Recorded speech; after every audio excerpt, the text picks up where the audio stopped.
Cyber अपराध आज के समय में आम बात हो गई है। आए दिन ठगी की खबरें हम लोगों को देखने को मिलती है। जाने अनजाने में भी कई बार हम अपनी जानकारी खुद साझा कर देते हैं, जिससे हम ठगी के शिकार हो जाते हैं। इसका कारण है जानकारी का अभाव होना या फिर जानकारी होने के बाद भी दूसरों के बहकावे में आ जाना।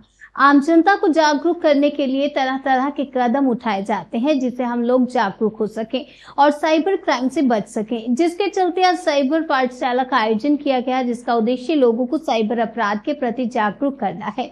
वहीं इसी कड़ी में हुगली जिला ग्रामीण पुलिस की ओर से स्थानीय छात्र छात्राओं के लिए हरिपाल के ट्रस्ट के भवन में साइबर पाठशाला का शुभारंभ हुआ। साइबर अपराध के विरुद्ध जन जागरूकता लाने में पाठशाला सहायक होगी। यहाँ मोबाइल से होने वाले साइबर क्राइम से कैसे बचा जा सकता है, इसके बारे में जानकारी दी। साइबर पाठशाला का उद्घाटन एसपी कामनाशीष सेन ने किया। आपको बता दें, पाठशाला 3 दिन चलेगी। एसपी कामनाशीष सेन ने इस बारे में जानकारी दी है। क्या कुछ कहा, आइए आपको सुनाते हैं। আজকে যেটা এখানে আমরা ভাবলাম একটু ডিফারেন্ট করে করা হোক, তো এখানে সাইবার পাঠশালা আমরা জাস্ট একটা কনসেপ্ট এনেছি যেখানে একটু স্কুলের মতন এখানে 5টা স্কুল এসছে আর কি। তো এটা 3 দিন চলবে এখানে এই সাব ডিভিশনের জন্য, মানে হেডকোয়ার্টার সাব ডিভিশনের জন্য। তো মোটামুটি 15 to 20 স্কুল তো আমরা কভার করবো 3 দিনে আর কি। আর এখানে আপনারা দেখতে পাচ্ছেন ভিতরে, মানে উপরে যেটা ছিল আর কি, ইটস ভেরি ইন্টারঅ্যাক্টিভ ওয়ে আর কি। মানে কোনো এখানে কোনো ডুজ এন্ড ডোন্টস এরকম বলা হচ্ছে না, এখানে সিম্পল লাইভ এক্সাম্পল দিয়ে তো এটাকে ইন্টারেস্টিং বানিয়ে কি হয়েছিল অল যেটা সত্যি ঘটনা আমরা ফেস করি, যেটা ফেস করা হয়েছে, যেটা ওইটাকে একটু ইন্টারঅ্যাক্টিভ বানিয়ে বাচ্চাদেরকে একটু ইন্টারেস্টিং করে আর কি এটা দেখানো হচ্ছে, বোঝানো হচ্ছে আর কি। সাইবার যেটা আছে, মানে সাইবার ক্রাইম যেটা আছে, এটা যে ফোল্ডে বাড়ছে, যে পরিমাত্রা বাড়ছে আর কি, তো এটাকে প্রিভেন্ট করা খুবই দরকার। এটার জন্য এই সাইবার পাঠশালাটা খুবই ডুয়েল করার রেজাল্টের মধ্যে এই সচেতনতা বৃদ্ধির ফলে কি সাইবার প্রতারণা কমবে? দেখেন, আমাদের লজিকটা এটাই আছে কি বাচ্চাদেরকে মানে বাচ্চাদেরকে বোঝানো হচ্ছে বা বাচ্চাদেরকে দেখানো হচ্ছে, ওরা প্রতিটা বাচ্চা গিয়ে অ্যাটলিস্ট ওর মা বাবা ভাই বোনকে তো বলবে, যেটা আমি স্টার্টিং এ ওদেরকে বললাম কি এটা তোমাদেরকে দেখানো হচ্ছে, কিন্তু হোল পয়েন্টে তোমরা গিয়ে মা বাবাদেরকে বুঝাবে। আজকাল তো ফেসবুক, ইনস্টাগ্রাম সবই আজকাল সবাই ইউজ করছে আর কি। তো অনেকজন জানে না যে কখন থেকে কি ক্লিক করলে আর কি হয় যায় আর কি। তো আমরা আশা করছি আর কি, তো এটাতে অ্যাটলিস্ট লোকরা মানে আমরা আরো প্রিভেন্ট করতে পারবো।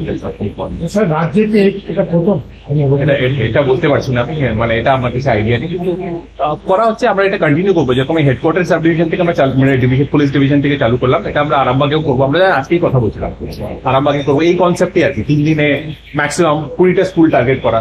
আর আপনি দেখবেন কি এটা 50 school, sorry huge number, I am sorry, আমি জাস্ট বলো টোটাল 50 স্কুল আমরা এখানে কভার করছি 3 দিন।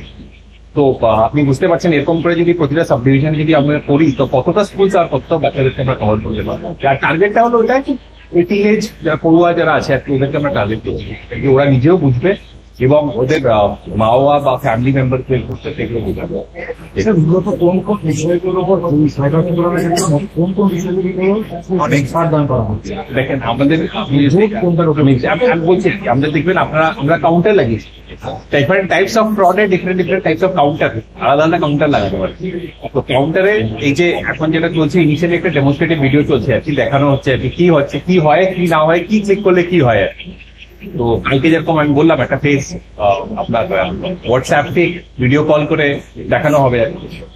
তো মেইন যেটা আছে ওটা হলো ফেসবুকে যেটা হয়, পরিচয় হয়ে ফেসবুকে বা ফ্রেন্ড রিকোয়েস্ট, যেটা আমরা ভয় পাই, যেটা আমরা চাই না, যেটা কোনোভাবে হোক, বলে কি নিজেরা নিজেদের পার্সোনাল কোনো ইমেজেস, ফটোজ, ভিডিওস কিছু শেয়ার করে দেওয়া, এবং এর পরে যেটা ব্ল্যাকমেলিং এর যেটা যেটা হয় আর কি, এটা আমরা চাই না, কিন্তু এটা খুবই ট্রমাটিক এক্সপিরিয়েন্স একটা টিনেজার, মানে একটা পড়ুয়ার জন্য। সবচেয়ে ইম্পর্টেন্ট আমি এটা বলবো, অ্যাপার্ট ফ্রম ফিনান্সিয়াল ক্রাইম যেটা হয় আর তো দেখবেন আপনাদের ডিফারেন্ট কাউন্টার্স হয়ে আছে, যা ডিফারেন্ট টাইপস অফ ক্রাইম হয়, ওটা কি বাচ্চাদেরকে দেখানোর জন্য আর কি। আফটার এই ডেমনস্ট্রেশন সেশনের পর ওটাই করা হবে। যেটা হয়েছে কালকে রাত্রে দুটা সময় ইনসিডেন্টটা হয়েছে আর কি, যেখানে আপনার নকশা মোড়ে এখানে শুট আউটটা হয়েছিল আর বাইকে ছিল, যাদের ভিকটিমকে সঙ্গে সঙ্গে সরিয়ে দিয়ে ওদেরকে ট্রিটমেন্ট চলছে। অ্যান্ড আমরা অলরেডি রাত্রেবেলায়, ইনফ্যাক্ট আর্লি মর্নিং এ বলতে পারেন, লেট নাইট আর্লি মর্নিং এ আমাদের অলরেডি প্রপার সেকশন দিয়ে আমাদের কেসও হয়ে গেছে, এবং আমাদের পুলিশের টিম এবং পুলিশের পুরো ইউনিট সিনিয়র অফিসার সহ এখানে ভিজিট করেছেন অ্যান্ড ইনভেস্টিগেশন প্রসিডস। যখনই কোনো আপডেট হবে আমি ডেফিনেটলি আপনাদেরকে আপডেট বসটা এখন দেখেন যারা ভিকটিমস আছেন ওরাও কিছু নাথিং কিছু বলতে পারছিল না কি কেন হলো বা কি হলো, but will definitely give you an update. আমরা এত লেগে আছি অ্যান্ড ডেফিনেটলি আপনাদের একটা আপডেট দিবেন।